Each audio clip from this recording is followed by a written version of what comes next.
Tinitiyak naman ng Department of Education na nakahanda na sila para sa darating na pasukan. Kanina, mismong si Pangulong Aquino ang nag-inspeksyon sa isang paaralan sa Maynila. Ibinida pa niya ang dagdag na pondo para sa edukasyon. Nakatutok si Steve Dailisan. Sirang alulot, nakausling pako sa upuan. Ilan lang yan sa mga puna ni Pangulong Aquino sa pagbisita niya sa Apolinario Mabini Elementary School sa Maynila para sa huling bugso ng Brigada Eskwela. Pinangako po sa atin bagong pasukan ay maayos yung mga nakita ko po at babalikan ko naman, no? Para makita ko na isaayos nga yung pinangako sa atin. Bago dito, dumalo ang Pangulo sa National Advocacy Congress kung saan sentro rin ang usapan ng edukasyon. Di na iwasang magpahagi ng Pangulo kay Chief Justice Renato Corona. 3 pages lang po ito. Kaya magalala, kailangan diretso sa punto at kailangan kumilos tayo. Para ng pagsasalita, medyo pwede natin iwanan, lalo na kung wala tayo sinasabi habang nagsasalita tayo ng pagkatagal-tagal. Pero sa harap ng mga estudyante at guro, di na siya nagpatutsada pa. Good news ang ibinalita niya.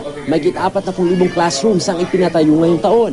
Ang dati raw kasing 175 billion pesos budget para sa basic education, iniakyat na raw sa 238.8 billion ngayong taon at daragdagan pa para sa pangakong dekalidad na edukasyon sa 2013. Over 2 billion ang inaasahan ni Brother Armin this year, no? Handa ko naman po isama na rin yung sweldo kung kakailanganin para mapuno, no?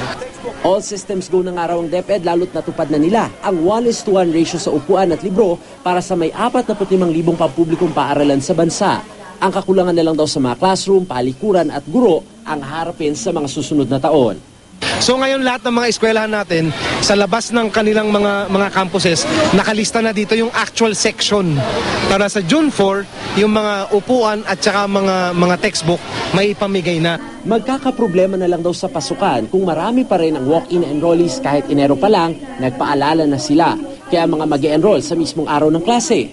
Lahat ng mga walk-in, sabi ko, gagawa kami ng ibang desk baka sa barangay hall para hindi sila doon sa eskwelahan. Kasi nagugulo yung mga nagpalista ng maaga at hindi makapagklase yung mga teacher. Basta na lang sila pumapasok sa eskwelahan. Tatanggapin namin yan pero magpapalista muna sila. Ang incoming kinder pupil na si Rain Bartosilo excited nang pumasok at nagpa-enroll na kasama ang ama. Anong gusto mong gawin pagpasok mo sa klase? May magsusulat pa. Pinaganda ko na talaga. Sa akin may mga gamit na sila.